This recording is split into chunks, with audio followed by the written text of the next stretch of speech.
sam Marko Klečina, student 4. godine sa Filozofije i tu sam danas odgovorio na pitanje što je to za mene studentski grad i moje mišljenje kroz nekih 5 godina bi bilo da studentski grad treba, osim osnovnih instalacija poput sveučilišta i programa, raznovrsnih programa i odjela, pružiti određene sadržaje koje studenti mogu konzumirati mimo nastave, koje mogu,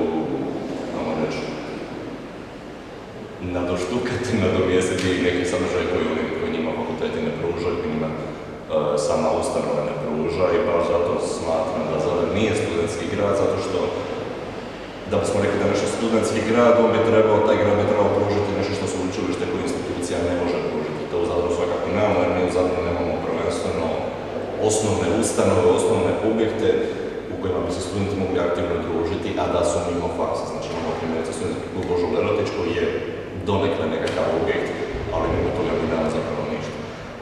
Pored toga ne možemo reći da je Zadar prvenstveno, da Zadar nije studentski grad, zato što Zadar je grad koji pretpostavlja da faks počinje 1.10. i završava 1.5. 1. maja su studenti su gotovi sa svime i onda kreću turisti koji su puno bitniji za našu državu nego li obrazovanje i celoživotni uspjeh studenta koji će možda jednog dana postati netko i nešto u državi, možda željeti ostati u ovoj državi i napraviti nešto od ovog grada, a pogotovo od sebe države.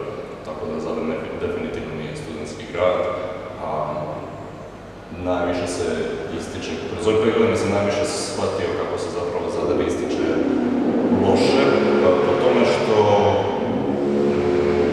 primjerice zimi Zadar nema ništa pružiti osim pogleda na more i kafića, a to za studente je sve samo nešto kritično za njihov razvoj, za njihov uspjeh i za njihov uopće interes za gradom i za ovim sveučilištem.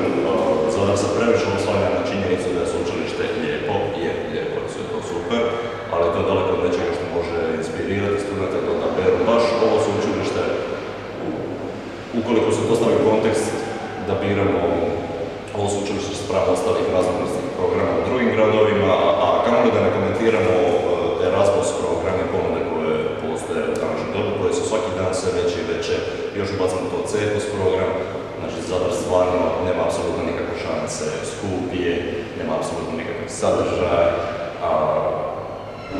stanovi su užasni, preskupi i sama činjenica da ti trebaš završiti faks. Poželjno je da ga završiš u prvom roku. Možemo reći da je Zadar studentski grad samo zato što motivira studente da završaš sve na prvom roku, inače će letića i polagati ispite sa ulice. Tako da jedino u tom kontekstu je Zadar studentski grad, ali mimo toga zapravo ovo nije niti studentski grad, niti išta. Jedini studentski grad koji bi se mogao tako nazvati u Hrvatskoj bi bio jedino Zagreb po mom nekakvom iskustvu i po pričama ostalih kolega i studenta i prijatelja. Tako da studentski grad definitivno treba biti nešto što samo sveučilište po sebi ne može pružiti. Znači to bi bili van nastavni plan, institucijski objekti, udruge, projekti, načini kako bi studenti zapravo mogli kanalizirati svoje uspjehe, dostignuća, interese na takav način da bi oni zapravo stvarali koliko toliko nekakav uvid što ih čeka zapravo u pravom svijetu, ostvarivati poznanstva. Vi u Zadru ne možete ostvariti poznanstva osim sa konobarima.